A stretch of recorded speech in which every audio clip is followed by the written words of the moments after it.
lermos um texto da Bíblia, eu quero ler no capítulo 4 do livro de Esther. Eu quero meditar naquela passagem muito conhecida de Esther, junto com Mardoqueu, que eles lutam contra o extermínio da nação judaica.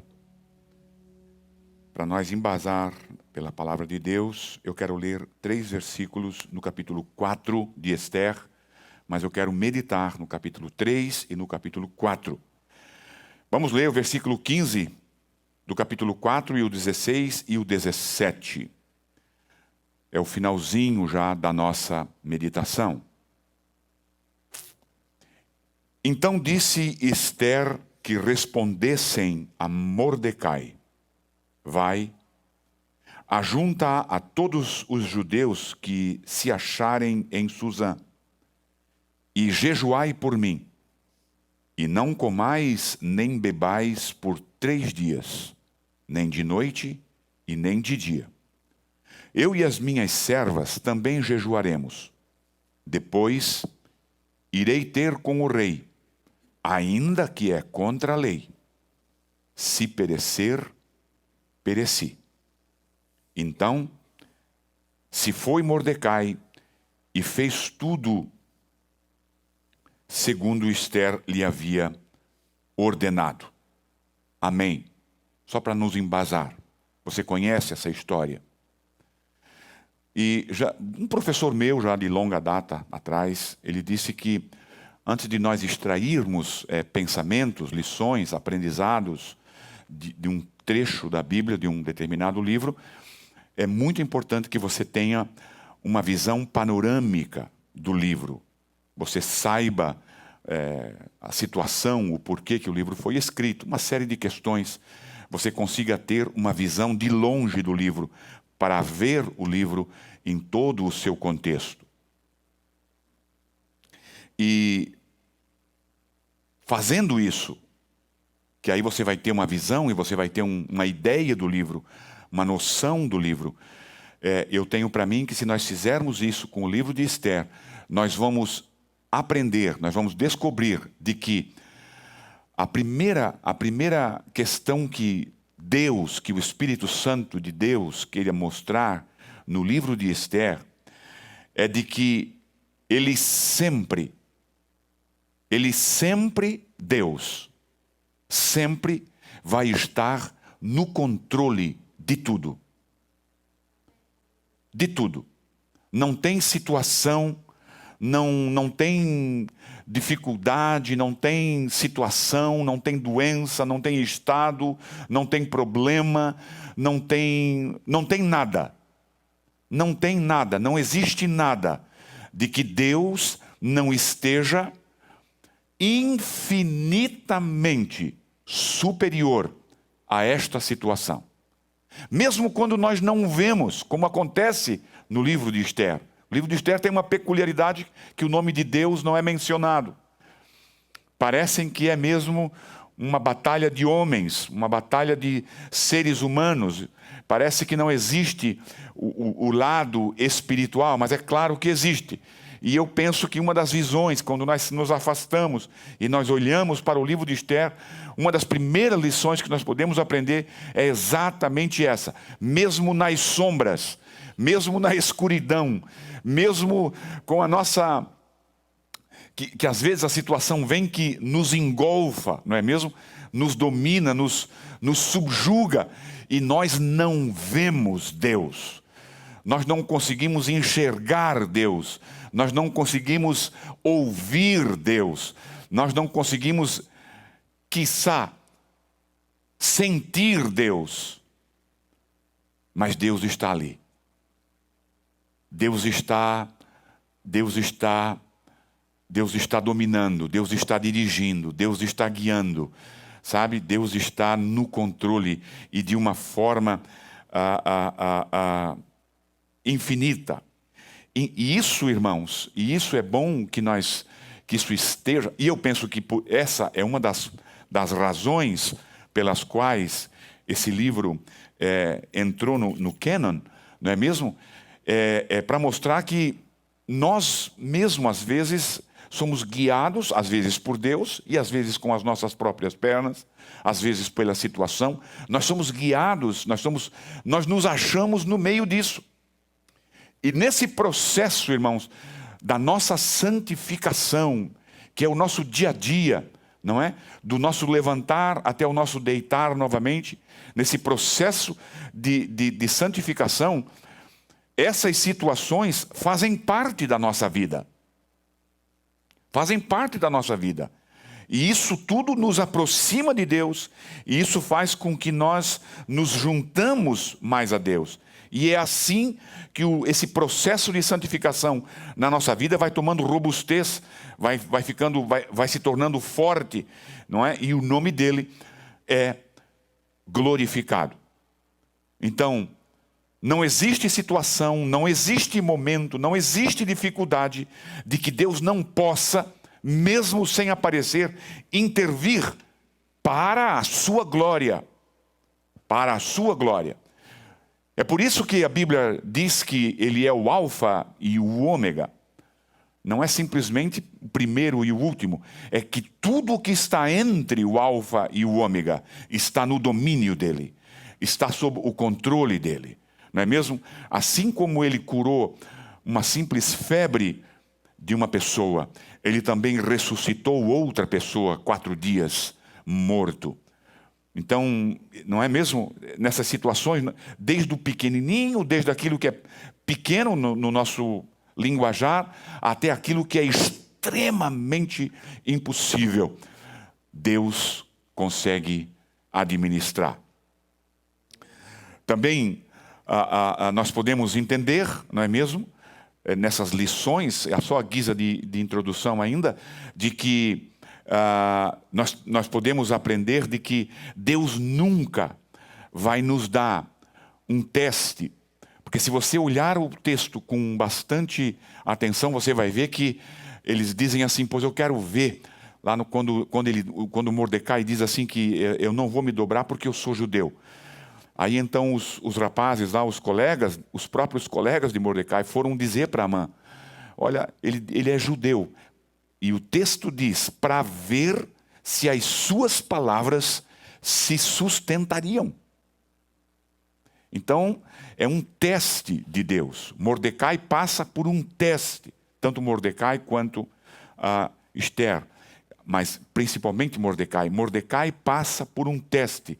E nesses testes nós temos que entender de que nós jamais, como cristãos, como filhos, como servos, nós jamais seremos testados acima daquilo que nós podemos, ou que cada um pode suportar. Tem um ditado que diz que Deus não dá um frio maior do que o cobertor. Amém? O frio não será maior do que o cobertor. Lá no capítulo 3, o versículo 1 e 2 diz assim, depois dessas coisas, o rei Assuero engrandeceu a Amã, filho de Amedata, a Gagita, e o exaltou e o pôs no trono, e pôs o trono acima de todos os príncipes que estavam com ele. Todos os seus servos, todos os servos do rei que estavam à porta do rei, deviam se inclinar e se prostravam perante Amã, porque assim tinha ordenado o rei a respeito dele. Mordecai, porém, não se inclinava. Existe um gap, existe um período de tempo de mais ou menos 5 anos entre o capítulo 2, depois que a rainha Esther, depois que a rainha Vasti é deposta do seu posto, enfim, desobedeceu o rei e tal, ela é colocada de lado, e aí é feito uma triagem entre as donzelas e tal, para que fosse substituída, e a rainha Esther ganhou aquele concurso de beleza, não é mesmo? Aí então, desde que ela assume o lugar da rainha Vasti, que foi deposta, até o capítulo 3, entre o capítulo 2 e o capítulo 3, tem um período de mais ou menos 5 anos. Então, depois destas coisas, o rei Assuero, ele resolve engrandecer o Amã. Ele resolve engrandecer o Amã. Por 50 vezes o nome Amã, ele é postado na Bíblia. Por 50 vezes. O Amã, ele aparece, irmãos, de uma forma para uma questão muito, muito vergonhosa, eu acho. Não é? Vocês lembram da mulher de Ló? Lembram da mulher de Ló? A mulher de Ló. A mulher de Ló só aparece para ser julgada por Deus, para mostrar o julgamento de Deus. Ela só aparece para isso. E a mulher de Ló ainda um pouco menos, porque é a mulher de Ló. Aqui o Amã até que tem nome, enfim. Mas o Amã aparece só para que Deus possa mostrar de que ele é Deus. Mesmo eu não aparecendo, eu vou te mostrar que existe um Deus que ninguém vê e que às vezes ninguém ouve, mas esse Deus existe e vai ser em cima da tua vida. Eu vou mostrar esse poder através da tua vida. Você vai ser julgado por esse Deus que não aparece. E então o rei pega esse homem e leva esse homem como um meteoro. Ele levanta esse homem. Num versículo, ele está acima de todos, somente abaixo do rei. A prosperidade, ela é bem mais suportada e ela é mais administrada, irmãos, quando ela é ganha com o suor, não é mesmo? Quando ela é ganha com o trabalho, quando ela é ganha no dia a dia e não de uma forma, sabe, assim, vapt-vupt, e de um dia para o outro o homem explode junto nas estrelas. Um trabalho abnegado que a vida, via de regra, é necessário para a prosperidade. É em si um benefício incalculável. Quando nós gastamos o nosso dinheiro, que é gasto com suor, que é ganho de uma forma honrada, que é ganho pelo meu capricho, pelo meu suor, pelo meu trabalho, pelo meu tempo, ele tem um valor melhor. Um desejo desordenado por um avanço rápido tem um efeito ruim no coração, e Amã demonstra isso. Alguns que nunca realizam, sabe, irmãos? Pessoas que nunca realizam um desejo, eles continuam a acalentar aquele desejo dentro da alma, dentro do coração, mesmo até às vezes, contra a própria esperança. E faz disso um mal-estar tremendo para a pessoa. É uma idolatria que endurece, que amarga, que rouba a vida. Esse desejo pelo poder, esse desejo pela riqueza, esse desejo pela soberania.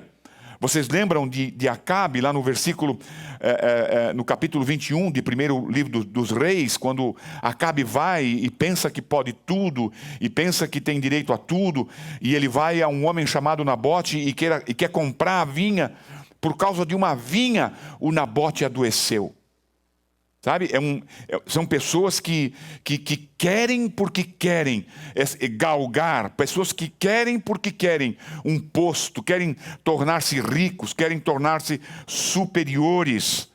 É uma questão muito complicada e que nos traz muitos prejuízos. E aí então no versículo 2 e 3... todos os servos dos reis, diz a Bíblia, que estavam à porta do rei, se inclinavam e se prostravam perante Amã. Mas Mordecai não. Mordecai não.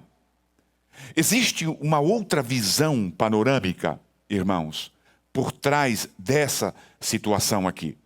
Por trás dessa situação existe uma outra visão, uma visão escatológica, uma visão... bota para nós aí, deixa eu só mostrar para você. Isso aqui acontece mais ou menos, irmãos, de 50 a uns 60, 70 anos depois de Daniel. Depois de Daniel. E você lembra, bota para nós aquela estátua aí, Felipe, por favor. Você lembra de que o rei Nabucodonosor, ele teve um sonho, uma vez lá no período de Daniel, quando Daniel foi levado cativo, aquela questão toda. Então Daniel está na Babilônia, lá no castelo, enfim. E o rei tem um sonho. O rei teve um sonho. O rei teve um sonho. Então, ele sonhou uma árvore, estou certo? Era uma árvore que ele sonhou, uma árvore enorme e tal, ou uma estátua. A estátua era essa aqui, irmãos. Daniel está aqui, na cabeça. No primeiro estágio da estátua. Daniel está ali. Mordecai está aqui, no Império Medo-Persa, de 539 a 331 a.C., aqui no peito. Então, logo depois de Daniel, quem sabe não, com certeza, pode ser que Ester tenha nascido lá no Império Persa, mas Mordecai foi levado junto com Daniel para a Babilônia. E depois a Babilônia é derrotada pelo Império Medo-Persa. Então, existe uma outra visão aqui que mostra, irmãos, essa questão do Amã. Que o Amã está exemplificando, tipificando. Que vai ser... Vocês lembram de quando é que um rei vai empoderar um homem a tal ponto desse homem querer ser adorado? Lembram disso? Depois da volta de Jesus, segundo a nossa ideia escatológica, segundo como nós interpretamos essa questão, vai aparecer um homem desse, que vai ser empoderado por Satanás, o rei, que vai estar no domínio. A Bíblia diz que o Espírito Santo de Deus vai sair do meio, vai se afastar e vai dar lugar para Satanás. E Satanás vai levantar o anticristo, o Amã, o próprio Amã. Aqui no livro de Ester, ele é chamado de iníquo. Este iníquo Amã. Quando Ester aponta para ele. E esse Amã, e esse anticristo, irmãos, ele vai querer ser adorado. Ele vai querer sentar, enfim, e vai querer ser cultuado. Vai querer ser adorado. Esse é o desejo de Satanás. Todas essas questões que Satanás para que ele seja adorado. Ele caiu porque ele queria ser adorado. Então existe essa aqui uma questão tipológica. E Amã está representando exatamente os judeus que não subiram na primeira volta de Jesus. Amã está representando aqueles que não receberam o número, o sinal da besta, enfim. Amã está representando isso. E nestes versículos, irmãos, aqui, então nós vamos ver, existe sim uma diferença. Aqui você vê uma diferença de quem serve a Deus e de quem não serve a Deus. Não pense você que somente o Amã era judeu naquela época, ali. Não tinha muito mais judeus. Agora, que não se prostrou, Amã é identificado. E nós estamos dentro dessa história escatológica, dentro dessa estátua aqui, nós também estamos aqui. Portanto, isso fala conosco também. Isso mostra para nós também. Os 3 amigos de Daniel foram parar na fornalha de fogo por não se dobrarem diante da estátua. Amã foi condenado, não foi executado, mas ele foi condenado. Enfim, o decreto foi feito por não se prostrar diante Mardoqueu, diante de Amã. E nós também estamos aqui, irmãos. Nesse versículo 2 e 3, nós também estamos envolvidos. Eu e você, nós também estamos aqui nessa estátua. Não é? Você sabe disso, não é? Isso aqui já foi ensinado aqui. Nós estamos aqui, nos pés. O nosso contexto de vivência, nós estamos vivendo aqui. Daniel foi na cabeça, O Amã foi aqui, e conforme vai indo, aí vem o Império Grego, depois vem o Império Romano. Roma já passou, já está acabada, não é mais nada. Nós estamos aqui, nos pés da mesma estátua, com a mesma história, no mesmo contexto, um pouco mais amplo, mas o contexto é o mesmo. E ensina para nós esse texto, irmãos, de que nós não devemos nos dobrar. É claro que não quero dizer exatamente você se curvar diante de alguém, mas quando nós cedemos a algumas questões, olhando pelo lado espiritual, quando nós nos dobramos diante de algumas situações. Você já ouviu aquela história assim de que, mas todo mundo faz? Todo mundo menos eu. Eu não me dobro a isso. Eu não me curvo diante disso. E nós aqui, no nosso dia a dia, no nosso momento, nesse mesmo contexto, também somos sujeitos, irmãos. Estamos sujeitos, não a nos prostrar diante de uma pessoa, mas como eu acabei de dizer, quando surge alguma oportunidade de eu não ser fiel ao meu Deus. Você está me entendendo? Fala com nós. Aponta para mim. Aponta para nós hoje. Aponta para a nossa conduta do nosso teste. Quero ver se você me serve mesmo. Quero ver se você é fiel mesmo. Vai acontecer assim, não, eu estou fora. Eu estou fora disso. Não, por que não? Não é porque eu sou judeu, é porque eu sirvo a Deus. É porque eu sou salvo, como disse o Linderson. Eu sou livre. Eu posso escolher, e eu escolho não fazê-lo. Você está entendendo o contexto? Você está entendendo isso? Nesses versículos, é a diferença, mostra aqui a diferença de quem teme a Deus e daqueles que se curvam, não é mesmo? Daqueles que amam o elogio dos homens. Os servos que se sentavam à porta do rei prontamente obedeceram à ordem de que deveriam se curvar diante de Amã. Todos, exceto um. Mordecai ficou firme, sem medo, tanto na sua aparência quanto na sua atitude. Firmaço, eu sirvo a Deus, eu adoro a Deus, eu me curvo diante de Deus. Assim como Jesus Cristo foi, da mesma forma, o mesmo Satanás, com artimanhas diferentes, mas nós nos oferecendo alguma questão para que nós nos curvemos diante dele.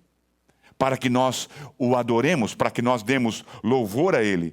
Entre Mordecai e os seus companheiros do cargo, havia um abismo evidente. Havia um abismo evidente. Não me curvo, não adoro, com licença, eu o respeito, eu o considero, mas adorar, me curvar diante dele, não, porque daí já na minha religião, no meu relacionamento com Deus, eu estarei me prostrando diante dele, me adorando a ele. E adorar, eu só faço ao meu Deus. Aleluia. Uma visão linda que aparece nessa questão aqui. Linda. Nós estamos nesse mesmo contexto. Nós somos testados todos os dias, assim como Mordecai o foi. Que Deus nos dê graça, irmãos. Que Deus nos dê graça, que Deus nos dê sabedoria, para que nós possamos ver e identificar essas artimanhas. O que custa, rapaz? Lembra dos três? Dos três amigos de Daniel, Sadraque, Mesaque e Abdenego? Rapaz, veja...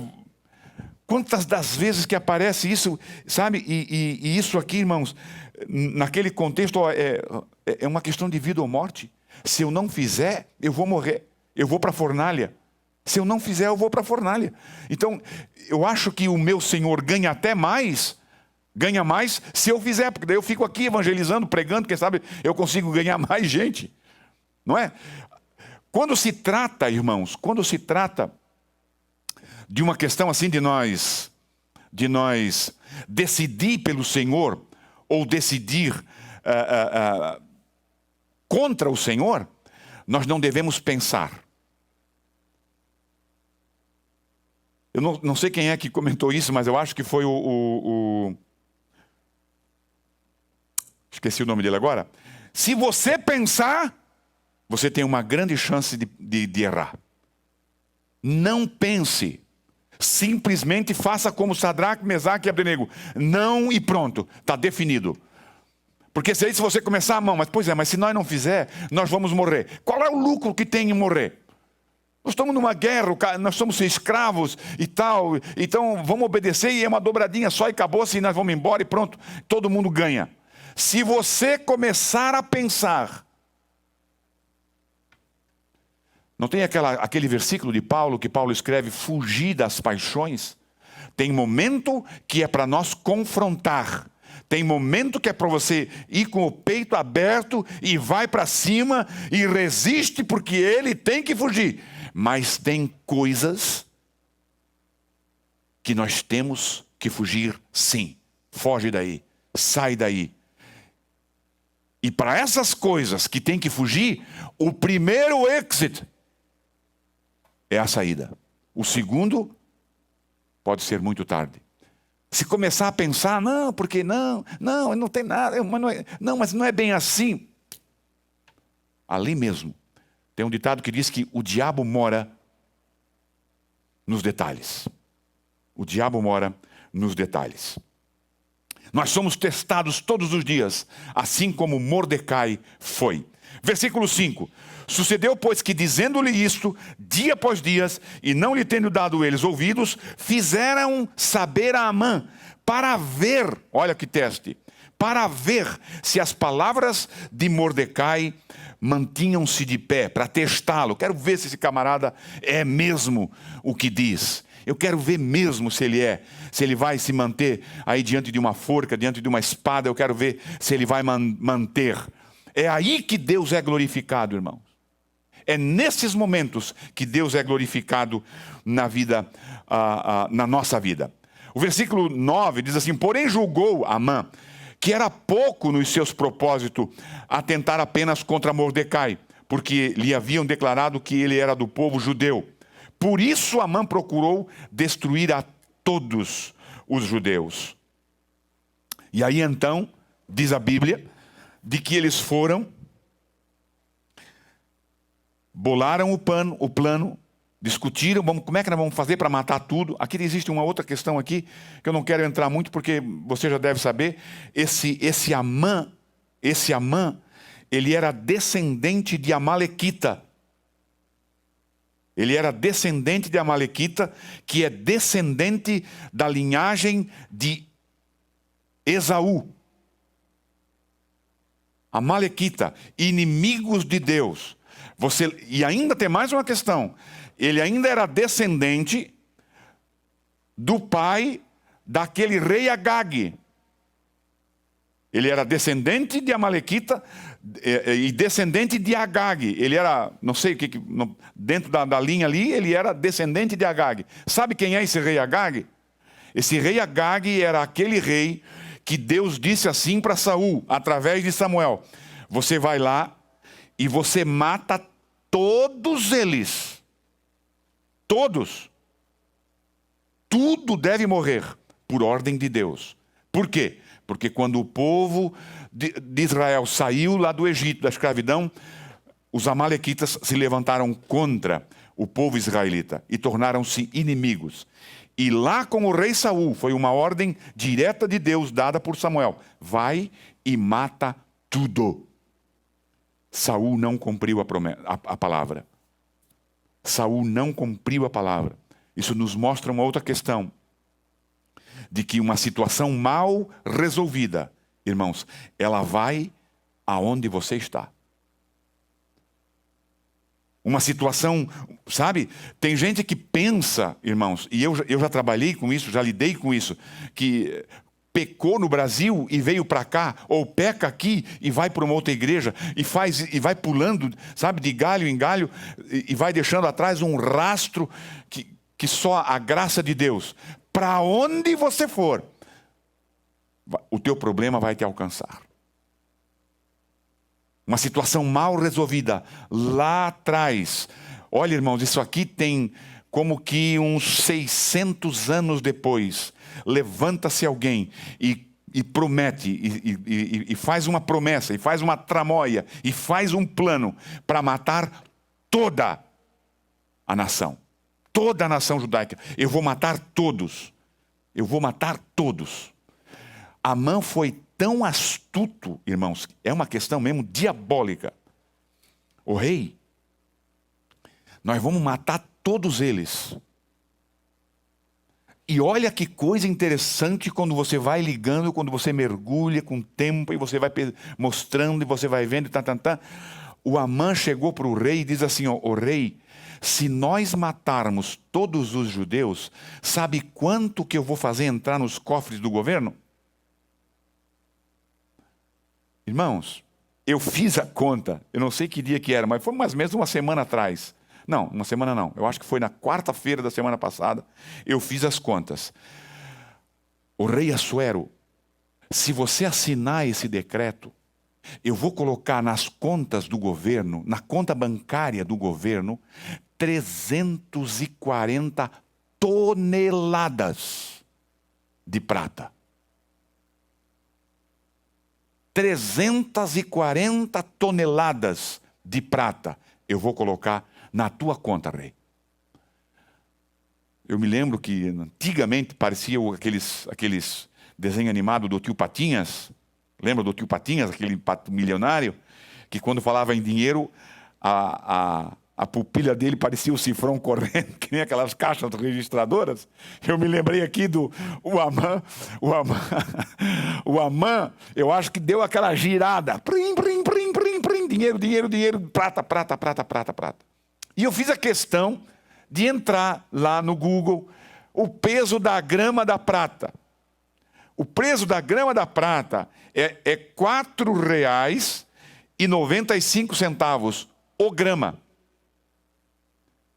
Aí você multiplica por 1.000, você tem 1 quilo. Aí você multiplica por 1.000, você tem 1 tonelada.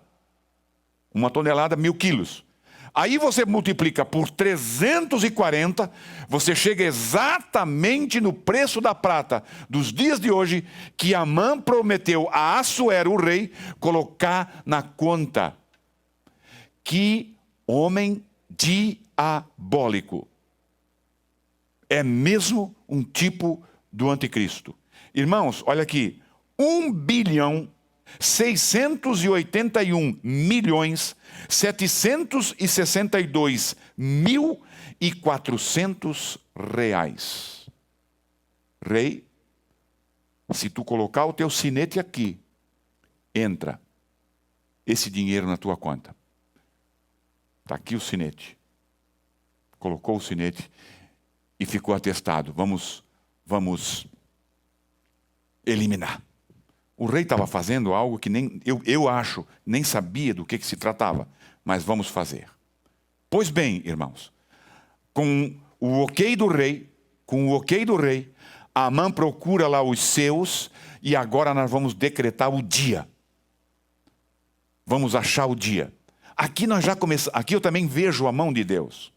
Você sabe que o tempo, Deus é atemporal, Ele está fora do tempo, mas o tempo está na mão dEle. É por isso que é complicado nós esperar em Deus.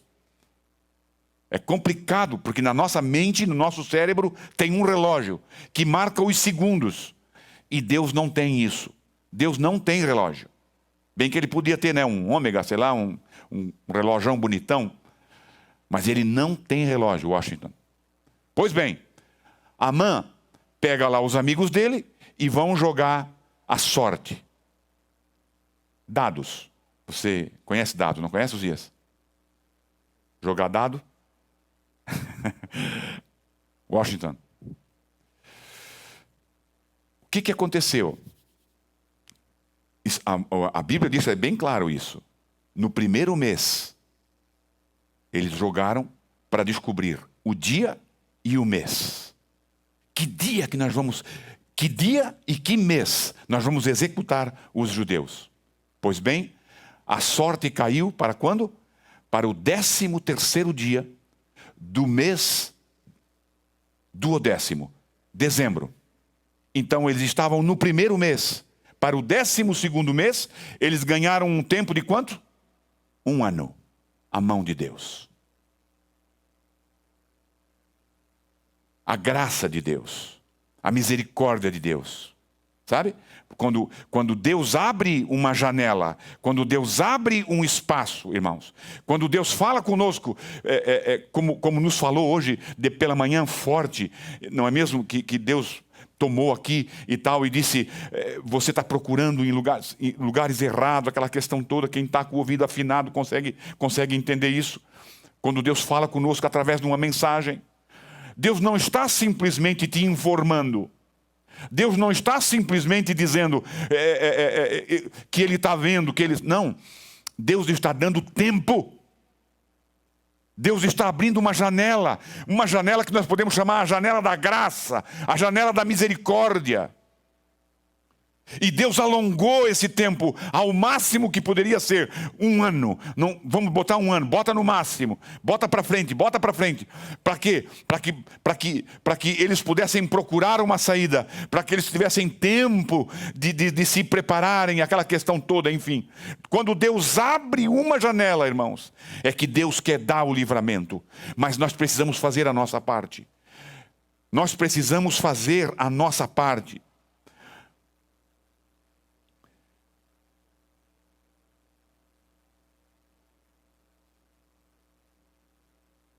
Deus abre uma janela da graça. Você lembra quando Deus queria destruir Nínive? Deus não foi lá e bang. Por que já não destruiu direto? Não. Vamos dar um tempo, vamos dar 40 dias. E ele levanta, e veja que ele foi insistente. Deus foi insistente com Nínive. O Jonas fugiu, tal, e não, Jonas, você vai voltar. Eu quero que você vá lá, eu vou destruir, mas eu quero dar misericórdia. É por isso que Deus diz, irmãos, que minha é a vingança. Porque Deus, quando julga, mesmo na sua vingança, Ele age com misericórdia. Antes da ação dele, Ele age com misericórdia, Ele age com graça, Ele avisa. E afinal das contas, irmãos, a verdade é essa, de que Deus abriu uma janela da graça, já tem 21 séculos, que nós estamos nessa janela da graça de Deus. Vivendo na graça de Deus. E Deus dizendo, e Deus falando. Lembra de quando Deus fala com Noé? Noé, prepara uma arca aí, porque eu vou destruir. Quantos anos? Mais de 1 século. Ele tanto aumenta, veja que o tempo está na mão dele. Ele tanto aumenta quanto ele diminui. Quando é para salvação, quando é para o bem nosso, ele tanto aumenta, mas a solução aqui é diminuir. Ele também diminui. Você lembra de uma vez que nos planos de Deus Ele diminui o tempo para que haja salvação? Lá em Mateus 24, versículo 22, está escrito assim, ó. Não, isso aqui quem está falando é Jesus.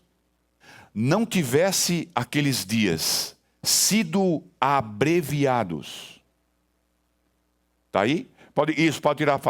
Não tivesse aqueles dias sido abreviados, ninguém seria salvo. Mas por causa dos escolhidos, tais dias serão abreviados. Muito se fala sobre isso. Como é que se abrevia esses dias? Será que o dia vai diminuir? Será que o dia vai encurtar? Não sei o quê. Não, não é nada disso. Que dias são esses? Vocês sabem. Está falando aqui da grande tribulação. Está falando do quê? Das 70 semanas de Daniel, no mesmo contexto da estátua. Como é que o Senhor abreviou aqueles dias? Não eram 70 semanas? Certo? São 70 semanas, certo, irmãos? Hoje está um pouquinho diferente, né? Está um negócio mais... É que você não vem no culto de quinta-feira, então eu preciso... Entende? Preciso mostrar a palavra para o dia de quinta-feira. 70 semanas, irmãos. Bem rapidinho aqui para mostrar para você como ele tanto aumenta quanto ele encurta, se for para a salvação. Falta quantas semanas disso? Uma semana só. Por quê? Porque Jesus morreu na 79ª. Na semana de número 69, Jesus morreu. E aí então abriu-se a janela da graça que nós estamos vivendo. De 70 semanas, Jesus deixou só uma para a grande tribulação. Falta só uma. Tá, pastor, e como é que foi abreviado? Vamos dizer que Jesus Cristo tivesse morrido na semana 65. Quantas semanas faltaria para a grande tribulação? 5 semanas. Se ele tivesse morrido na semana 68, faltariam 2 semanas. Não. Vamos encurtar mais. Tá bom, vamos morrer na última semana. Daí não tem mais jeito. Vamos morrer na última semana. Vamos morrer na semana de número 69. Porque daí falta só uma. Ele encurtou. Foi a forma que no plano de Deus, quase que eu digo plano divino através dos séculos, que no plano de Deus, ele encontrou uma maneira de encurtar o sofrimento dos homens. E ainda essa semana que falta, ele divide em duas partes. Tribulação e grande tribulação. Tudo isso para quê? Para dar uma chance. Para salvar. Para salvar. Semana de anos. Não, todo mundo sabe isso aqui. Eu só botei aqui esse detalhe porque às vezes a pessoa não escapa isso aqui. Semana de anos. Então, quando Deus abre uma janela de graça, é para nós clamar, é para nós orar. Todas as vezes que Deus abre uma janela, é uma oportunidade de graça, é uma oportunidade de arrependimento. É por isso, irmãos, é por isso que nós temos que, quando nós ouvimos alguma coisa, Deus não está querendo informar. Deus não está querendo informar. Deus simplesmente está dizendo, olha, eu estou te dando graça, eu estou te dando uma oportunidade, estou te dando uma chance. E Mordecai sabia disso. Mordecai sabia disso. Quando Mordecai sabe de tudo o que havia passado, diz no capítulo 4 já, versículo 1, diz assim o versículo: quando Mordecai soube tudo o que havia passado, rasgou as suas roupas, se cobriu de pano de saco e cinza, e saiu pela cidade, clamando em alta voz e soltando gritos de amargura. Quando Deus abre uma janela, é para clamar. Quando Deus abre uma janela, é para clamar por misericórdia, clamar por perdão, clamar por socorro, clamar por nós, pela igreja, clamar pelos nossos filhos. Clama pelos teus filhos. Os dias são ruins, os dias são difíceis. Clamar pelos nossos parentes, clamar pelo nosso país, clamar.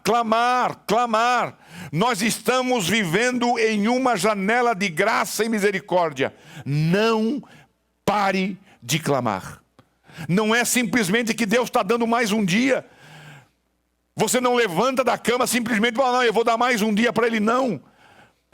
Irmãos, eu já disse isso aqui.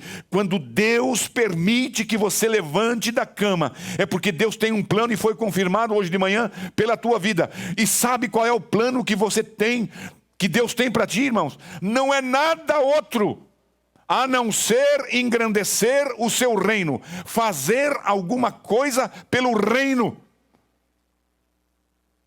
É por isso que eu até dei o exemplo, quando você vai numa loja, num store, em qualquer lugar e compra um botão, a pessoa quem sabe nem dá. Se você for comprar um botão, caiu aqui do meu paletó, você tem esse botão? Tenho. Quanto é que é? Leva isso para ti. Já aconteceu comigo aqui, eu fiquei abismado, eu fui trocar esses dois suportezinhos do meu óculos antigo. Sabe aquele que apoia em cima do nariz, estava meio amarelão já e tal. Aí eu fui lá e não, isso não é nada, pode levar. Mas se você vai lá e você compra, você leva para casa. Você traz contigo, pagou, é teu. Aliás, diga-se de passagem, irmãos, quando Deus salva uma pessoa, por que Ele não leva logo para o céu? Porque daí está garantido aquele. Esse não desvia mais, esse não peca mais, esse leva, salvou. É genuína a conversão, traz para cá, porque senão é capaz de se perder. Existe o risco de se perder. Nós não somos daquele que salva uma vez, salva para sempre. Não. Não é assim para perder a salvação, mas perde-se. Pois bem, por que Deus não faz isso conosco? Por que Deus permite ainda que nós continuemos nessa vida e tal, correndo o risco e tal, aquela questão toda? Porque Deus quer que você divulgue o reino. Existe algo para você fazer. Deus tem um projeto para você fazer. Você vê isso aqui no livro. Você vê aqui numa visão um pouco mais ampla. Você vê quando Deus prepara Esther. Quando Deus, irmãos, a questão de que... Olhe bem como é linda essa questão de que Deus, sabe, o Mordecai diz lá no início do capítulo 2, no capítulo 2, Mordecai diz para Esther assim, Esther, não fale que você é judia. Fica quietinha, não fale. Não fale que você é judia. Aí o plano todo está desenvolvido, aquela questão toda, olha a vantagem, irmãos. Lá no capítulo 5, você vai ver que o Amã entra pelo palácio todo e o rei chama o Amã aqui que eu quero saber de uma coisa. Deixa eu contar um outro na historinha antes, porque fecha com essa aqui. No finalzinho do capítulo 2, existem 3 versículos que dizem de Mordecai. Quando Mordecai ouve o plano para matar o rei. 3 versículos só. E Mordecai descobre esse plano, Mordecai vai e delata o plano de matar o rei. Eles investigam realmente a verdade, executam os 2 e tal. E fica por isso. Ninguém fala, Mordecai, muito obrigado. Não tem um obrigado, não está registrado a Mordecai. Não tem um aperto de mão, não tem uma balinha, não tem nada. Mordecai não ganha nada. Fica tudo assim. 2 questões que ficam assim. Tanto essa questão do Mordecai, quanto a questão de Mordecai dizer para Esther, não fala nada que você é judia. O rei vai para a cama, de certo comeu uma feijoada, alguma questão assim, não é mesmo? Não consegue dormir.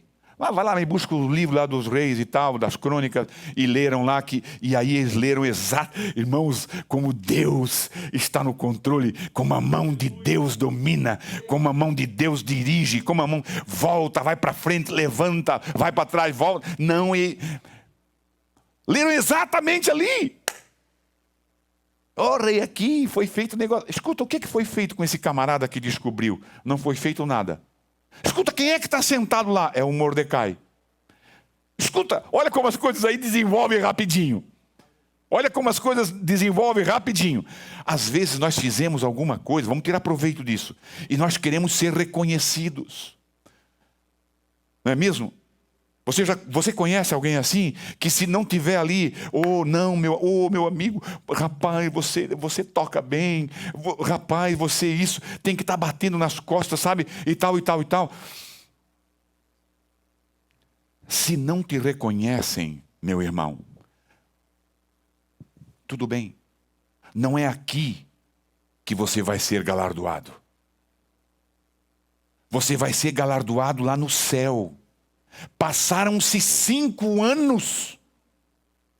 Passaram-se 5 anos e aquela grande atitude de Mordecai ficou calada, ficou nas sombras, ficou esquecida.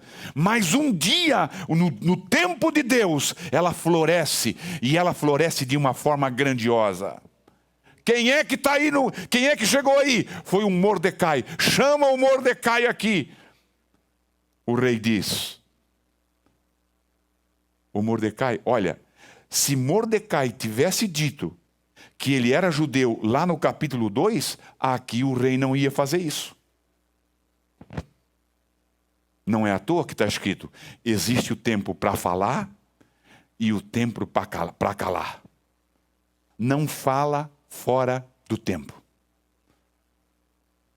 Lá Mordecai foi coroado, lá Mordecai foi recompensado, e você conhece a história. O próprio Amã teve que vestir Mordecai com as roupas do rei, colocar a coroa do rei e sair puxando o cavalo do rei com Mordecai sentado em cima. É assim que se faz com um homem que o rei quer exaltar. A mão de Deus, irmãos, quando eu liguei esses pontos, eu fiquei de boca aberta de como Deus trabalha pelos seus, por aqueles que não se curvam, por aqueles que não se deixam corromper, por aqueles que não se deixam corromper. Mas enfim, voltando aqui para o nosso eixo, quando Deus abre uma janela, é momento de clamar, momento de clamar, momento de clamar. Então Esther, no capítulo 4, versículos 5 e 9,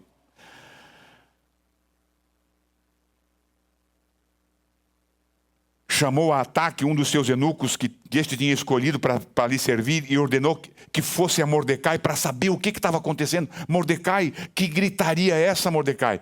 Que é esse negócio dessa tua roupa aí, Mordecai? Você sabe que você não pode ficar com essa roupa aqui no palácio, na porta do palácio? E aí então Mordecai faz Esther saber o que está se passando. Mordecai informa Esther do que está acontecendo e lhe dá instruções de como deve agir. Isso aqui é grande, isso aqui é profundo, isso aqui fala demais conosco. Eu nem vou ler aqui porque aí aqui eu encurto um pouco.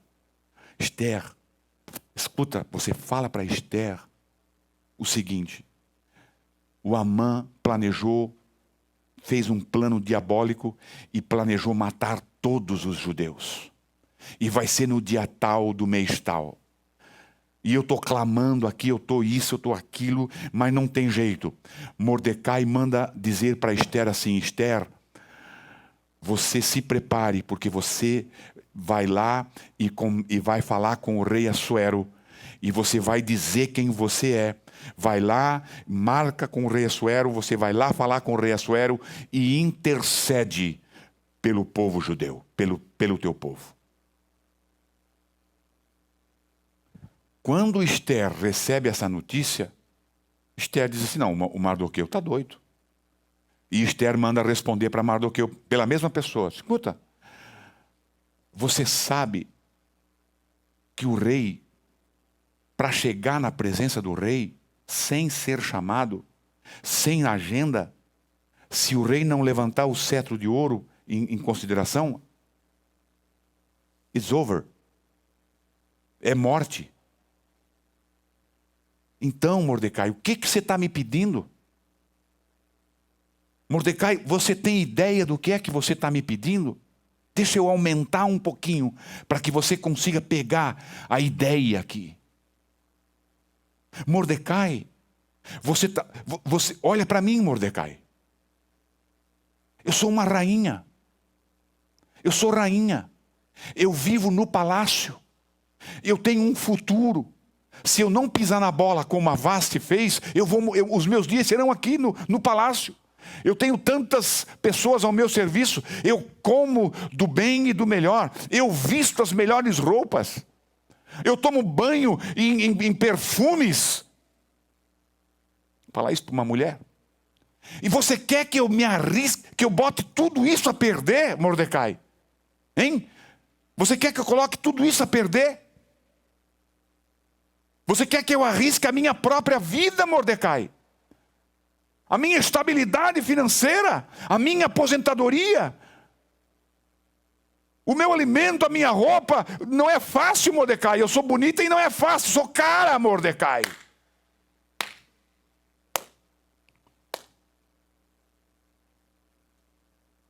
Aí então Mordecai responde para ela: Esther, você acha mesmo de que você está aí porque você é bonitinha? E ela era bonita, a Bíblia diz que ela era bonita. E para ela ganhar aquele concurso, ela tinha que ser bonita. Uma coisa é eu dizer que a irmã Ana é bonita. Uma outra coisa é a Bíblia dizer que uma pessoa como Sara, não é mesmo? É linda. Aí já é outra história.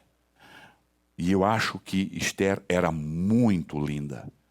Mas a beleza ali, irmãos, não valia nada. O negócio dela é outro. E aí eu quero tirar para nós aqui. Esther estava ali, irmãos, por causa de um projeto de Deus. Foi Deus quem a colocou ali.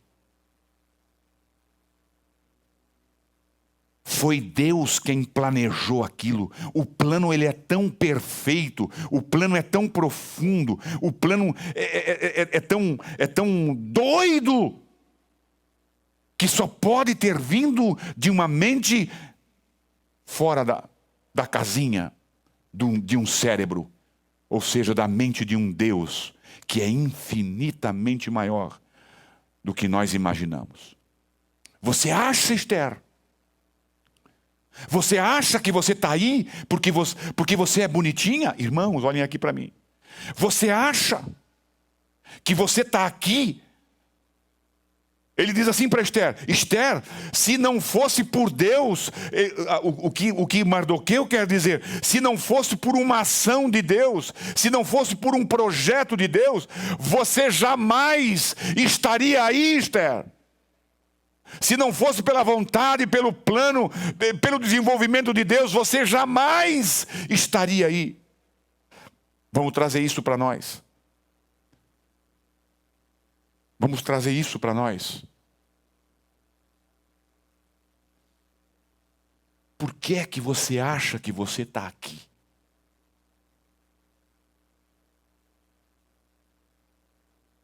Por que é que Deus nos trouxe, irmãos? Na minha vida não é tanto porque eu já nasci num lar cristão e tive uma orientação cristã desde sempre, não é mesmo? Mas tem vidas por aí, você conhece e eu conheço, que vida nem dá para chamar de vida aquilo. Nem dá para chamar de vida aquilo. Onde o demônio, Satanás, o inferno imperava dentro da casa, e o pai bêbado, e o pai violento, e botava todo mundo. Eu conheço, eu sei, eu conheço isso, eu sei o que é isso. E que Deus entrou naquele lar, e que Deus salva o pai, Deus salva a mãe, Deus salva os filhos, e Deus eleva os filhos, como foi dito aqui hoje de manhã. E Deus foi lá e pegou aquele gadareno que morava no túmulo. É uma pintura do homem sem Deus. É um tipo do homem sem Deus. Um tipo do homem afastado de Deus, vivendo nos buracos. A sociedade, com toda a sua inteligência, com toda a sua capacidade, chega um momento, não tem o que fazer. Não tem o que... Bota para a rua, bota para lá, tranca, bota para lá, bota numa cadeia, bota lá dentro, enterra lá num buraco e deixa lá. Não tem o que fazer. Aí então entra Deus e foi lá Jesus, daquele endemoniado gadareno. Foi dito aqui de uma forma linda pelo pastor Linderson, e a Bíblia diz que voltaram e viram um homem sentado, vestido e em sã consciência. Ninguém consegue fazer isso, mas Deus foi lá naquela casa. Olha a casa daquele homem. Se era casado, voltou para o lar. Vamos colocar que ele tinha criança, voltou para os filhos, voltou para a esposa, voltou são, voltou convertido, voltou um homem perfeito. Da mesma forma, irmãos, quem sabe você conhece alguém aqui e que foi salvo por uma intervenção divina, e Deus o tirou de lá e colocou aqui. Eu posso dizer que Deus me tirou de debaixo de um carro, como eu costumo dizer, e eu sei que tem pessoas melhores do que eu para fazer isso, mas Ele me escolheu. Aleluia! Não podemos deixar isso passar barato, não podemos nos esquecer disso. Esther, você acha que você está aí por causa do teu rostinho, Esther? Não. Você acha que você está aqui por causa de quê? Pelas tuas forças? Pelos teus propósitos? Pelos teus pensamentos? Coisa nenhuma. Foi uma intervenção divina. Se você ler Colossenses, você vai entender isso. De que foi Deus quem te transportou. Olha o que Paulo diz. Olha o que o Espírito Santo diz. Paulo escreve aos Colossenses, mas o Espírito Santo fala conosco. Deus te tirou do império, do reino das trevas e te trouxe para o reino da sua maravilhosa luz. Para quê? Para quê, Esther? Por que é que Deus fez isso contigo, Esther? Se não fosse por um propósito como esse, Esther. Mas é assim, ó, nós nos esquecemos de uma forma muito rápida. É muito rápido nós nos esquecer de onde viemos, o que Deus fez. É muito fácil. É muito fácil. Só que deixa eu te dizer uma coisa. Lá nos meus... Não faz muito tempo atrás isso, mas quando eu tenho aí uns 20 anos, não faz muito tempo atrás. Eu gostava muito de jogar bola, futebol de salão. E eu me lembro que eu trabalhava na Vevale, lá em Blumenau, na Fiat. E aí então fizemos um time. Como eu tinha um corpo avantajado, eu ficava na defesa e o outro lá e tal. E aí começamos, pedimos uma ajudinha lá para o patrão deu lá um dinheirinho, compramos 2, 3 bolas, um jogo de camisa, um jogo tal, uniforme. E aí começamos a contatar com outras empresas tal. Ó, vamos fazer um campeonatozinho aí e tal, aquela questão toda. E vamos. Aí fizemos lá um campeonatozinho no SESI, entre as concessionárias, Ford, Volkswagen, GM, e vamos fazer tal. E aí, quem é que vai ser o goleiro? Aí achamos um camarada lá, goleiro. Tá, vai lá e compra, pode comprar lá o teu uniforme. Compra lá o teu uniforme. Goleiro, Uzias. Rapaz, quando nós chegamos no primeiro jogo, foi no Sesc ali na rua, quem vai para Indaial ali. O cara sai do carro, Washington. Parecia o... Como é que é o da Alemanha lá? O goleiro agora do Real Madrid? O Meurer, alguma coisa assim, enfim. Parecia aquele alemão. O cara tinha um par de luvas. O cara tinha uma chuteira, uma meia, e botou aqueles negócios aqui, uma camisa com aqueles almofadas em cima e tal. Não teve, Joey, não teve quem não parou. Uau, mas esse cara é goleiro pra lá.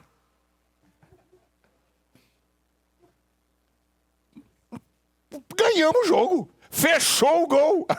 Meu Deus. Ainda hoje, quando eu me lembro disso, sabe? Até eu também estava. Porque chuteira, aquelas coisas todas e tal, aquela questão toda. Era só canela. Eu nunca joguei bola, gostava demais, mas era só canela e o corpo avantajado. Ou um ou outro, os dois não passam. Ou a bola, ou você. A bola fica e você vai. Você vai e a bola fica. Não tem jeito, os dois não passam junto. Mas o goleiro, rapaz, parecia um goleiro de seleção mundial, aquela coisa toda, e faixa, aquela coisa. Rapaz, ele estava na figura assim, ele humilhou. Bem, vamos começar o jogo.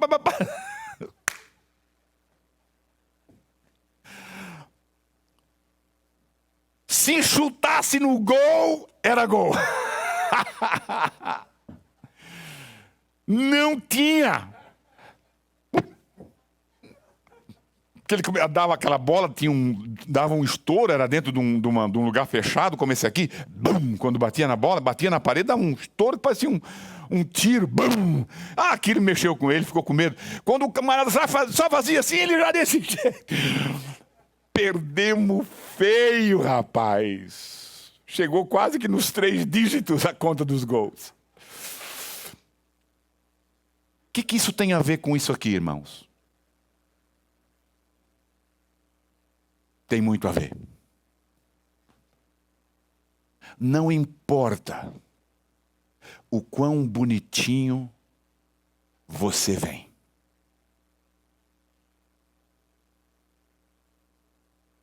Não importa o quão bonito você desenha as coisas. Não importa o quão, belo que você faz as suas jogadas. Não importa a beleza, a impressão que você causa. Não importa. Não importa. Se você não trabalhar para o reino, você é um plano fracassado. Você entende isso? Não importa. Não importa o quão belo você fala. Não importa, nada disso importa. Se você não desenvolve o projeto de Deus, é como um fogão bonito, belo, charmoso, que não liga. É como um refrigerador grande, bonito, aço inoxidável, não sei quantos cúbicos, não sei quanto, mas não refrigera. O que você vai fazer com um refrigerador que não refrigera?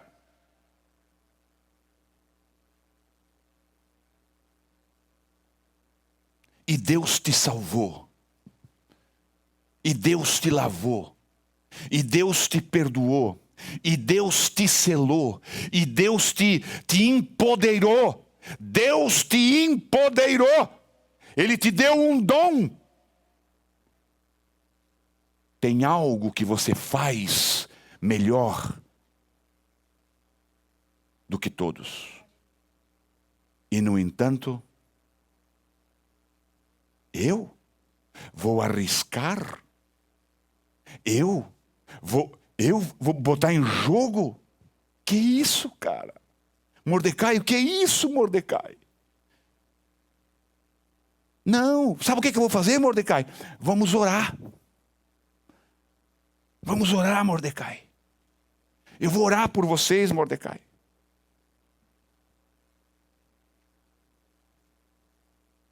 Sabe, irmãos, quando nós oramos a Deus, olhe bem para isso.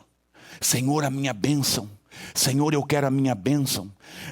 Na maioria das vezes, não vou fechar o ciclo, vou deixar algumas aberturas. Mas na maioria das vezes, irmãos, eu vou usar um termo um pouco pesado, nós prostituímos o termo bênção.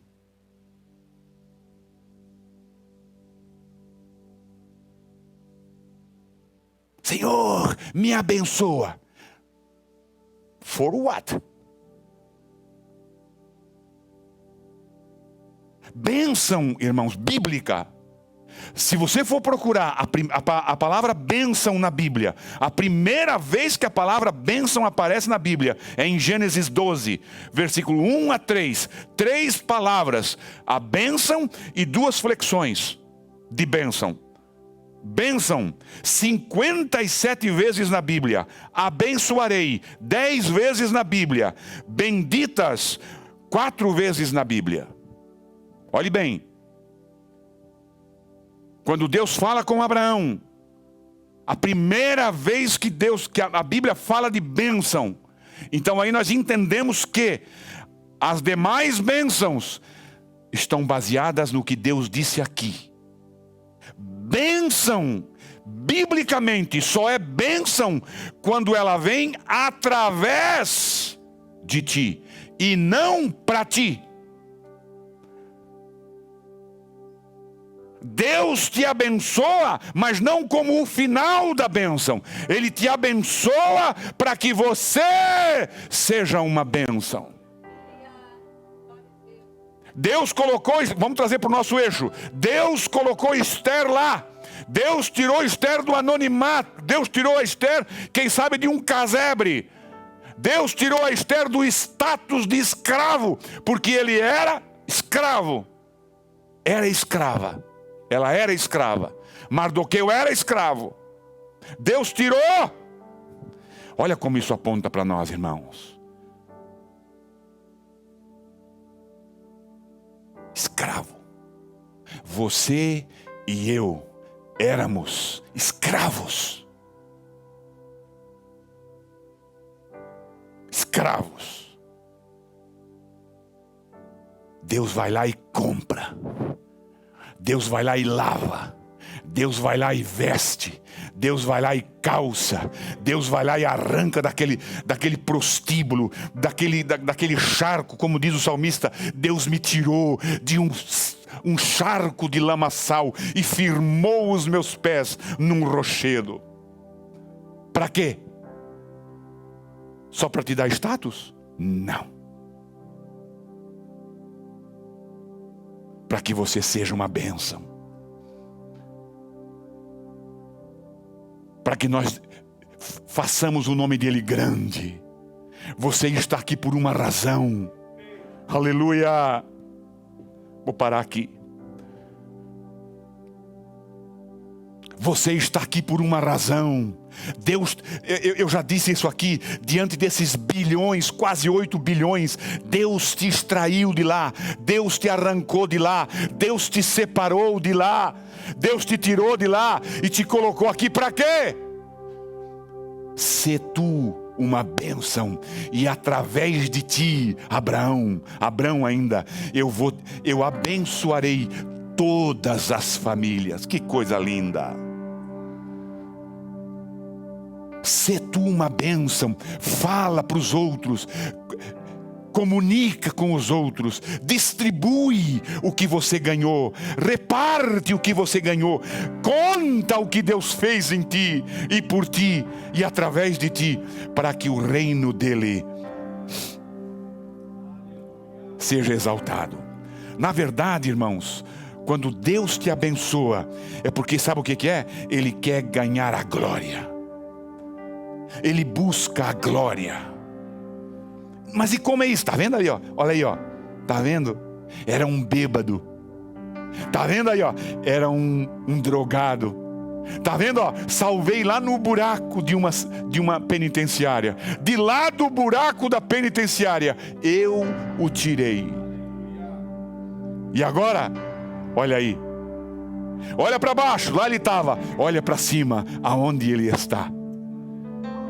No fundo, o que Deus quer é que a bênção que Ele te deu se reverta para Ele em glória. E eles vão ter que dizer, só Deus para fazer isso.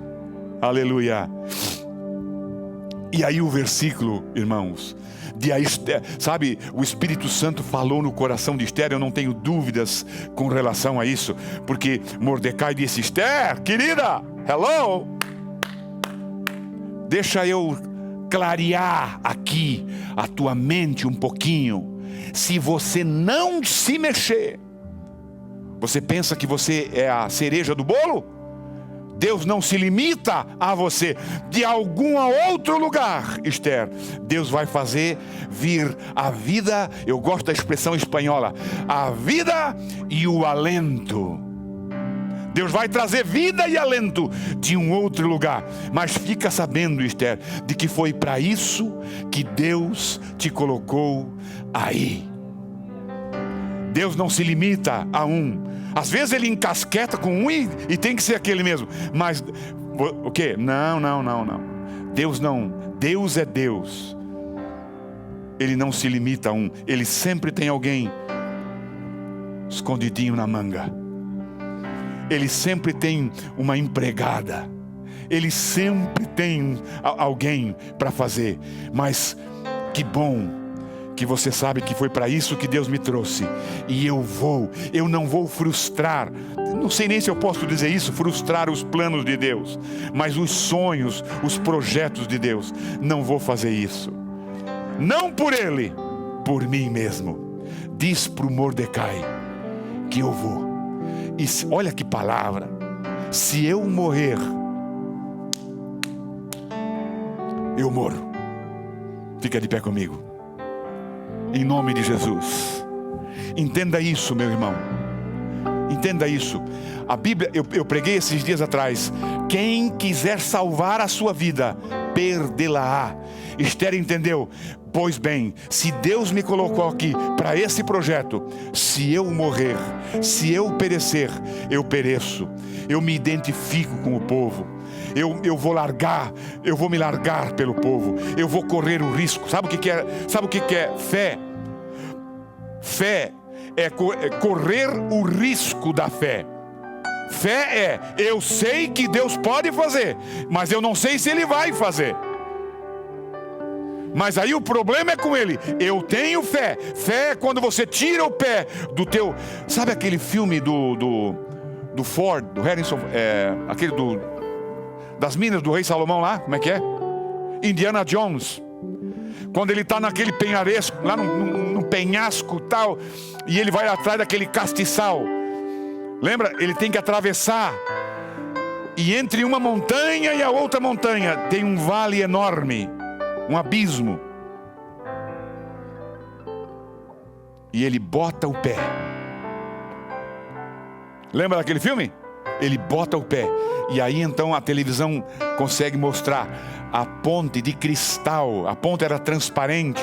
Fé é isso. É você colocar o pé sem saber aonde que ele vai, no que ele vai tocar. Como foi dito, é muito fácil pregar aqui, não é mesmo? Lembra de Ezequiel? Ezequiel, esses ossos podem reviver? Ah, Senhor, é tu que sabes. Que resposta tremenda, né? É tu que sabes, Senhor. Eu acho que sim, eu creio que sim, mas quem dá vida és tu. Fé. Arrisca. Fé é isso. Fé é e às vezes, irmãos, a nossa fé falha. Sabe por quê? Porque nós não queremos correr o risco de falhar. E como é que vai ficar a minha cara? Quando Deus fala para você assim, vai lá e fala para ela que eu tenho isso. Não, mas que isso? E se não for? Se não for, é com Deus. Fé é correr um risco também. Fé é isso. Se eu morrer, morri. Se eu perecer, pereci. Louvado seja o nome de Deus. Pastor Linus vai estar orando conosco. Meu irmão, saiba que Deus te salvou, porque Deus tem um projeto na tua vida. Deus tem um plano na nossa vida. Marque isso no teu coração.